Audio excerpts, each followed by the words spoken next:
Solar విద్యుత్ ఒప్పందాలను ఉల్లంఘించిన అదాని సంస్థను బ్లాక్ లిస్టులో పెట్టాలని సిపిఎం నేత బాబురావు డిమాండ్ చేశారు.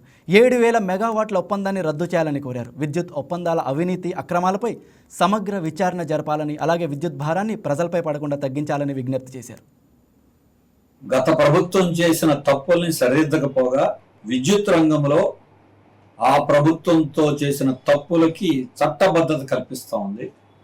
అదానీ సంస్థతో 7,000 మెగావాట్లు 25 ఏళ్ల పాటు సప్లై చేసే ఒప్పందాన్ని అవినీతి ఒప్పందం అని తేలినా, అమెరికా కోర్టుల్లో దాని మీద విచారణ జరుగుతున్నా దాన్ని రద్దు చేయకుండా కూటమి ప్రభుత్వం కొనసాగించడం అంటే వారితో కుమ్మక్కవటం కాదా? స్వయంగా ఇప్పుడున్న ఆర్థిక మంత్రి పయ్యావుల కేశవ్ గారు ప్రతిపక్షంలో ఉండగా ఈ ఒప్పందం చెల్లదని హైకోర్టులో కేసు వేశారు. చంద్రబాబు నాయుడు గారు ముఖ్యమంత్రి అయిన తర్వాత 1,10,000 కోట్లు ఈ ఒప్పందం వల్ల నష్టం అని చెప్పారు. అయినా ఎందుకు కొనసాగిస్తున్నారు? 1,750 కోట్ల రూపాయలు గత వైసీపీ ప్రభుత్వ పెద్దలకు లంచం ఇచ్చారని అమెరికాలో ఉన్నటువంటి ప్రభుత్వ సంస్థలు కోర్టులో కేసేసి, మరి ఆ రోజు అవినీతితో సంతకాలు పెట్టారు. మరి కేంద్ర ప్రభుత్వం ఏ అవినీతితో ఈ ఒప్పందాన్ని కొనసాగిస్తూ ఉంది? కూటమి ప్రభుత్వం ఎందుకు ఈ ఒప్పందాన్ని కొనసాగిస్తుంది అంటే ఈ అవినీతులు పాపంలో అందరూ భాగస్వాములే. ప్రజల మీద, ఇది రాబోయే భవిష్యత్తు తరాల మీద భారం పడుతుంది.